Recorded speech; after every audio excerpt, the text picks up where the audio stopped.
Bonjour les amis, alors bienvenue pour ce nouveau tirage. À nouveau on va demander quel est le message du tarot pour moi aujourd'hui. Donc vous vous concentrez sur la question, on ferme les yeux et on se concentre sur la question. Et la question est, le tarot était ultra prêt, quel est le message du tarot pour moi aujourd'hui? Et la réponse est, poum, la roue de fortune. Vous avez vu comment je l'ai retourné? J'ai fait poum.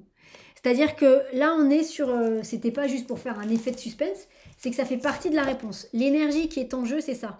Je vous raconte en quelques mots, puisque l'anecdote, c'est vous êtes sur une montagne russe, vous êtes dans la première petite, dans le train, dans la première petite voiture, et cette voiture, elle va d'abord monter une énorme pente comme ça, très très haute, et donc elle va monter tout doucement, la pente, parce que c'est le tout début du parcours, et que la personne ne crie parce qu'on n'est pas encore dans les loopings et compagnie, et donc la voiture, elle monte tout doucement, tout.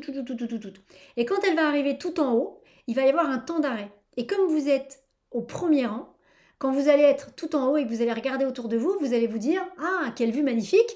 Et puis vous allez vous dire « Mais où sont les rails ?» Et là, évidemment, les rails, ils sont complètement à pic.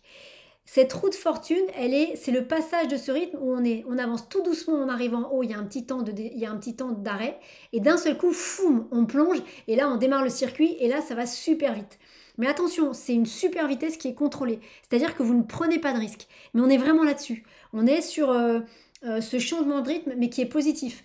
On est sur, par exemple, vous apprenez à nager, vous avez appris à nager avec des flotteurs dans un petit bassin, là vous savez nager, et bien votre maître nageur, il vous emmène depuis le plongeoir du 2 mètres, et puis il va vous inciter très fortement à sauter du plongeoir et à nager, mais sans avoir de brassard, de bouée ou de brasseur, je sais pas comment on dit, ou de bouée, et donc c'est un peu violent, le mot est un peu violent, mais par contre, vous allez vous rendre compte que vous savez nager. Donc c'est cette histoire de changement de rythme, hein. Accrochez-vous.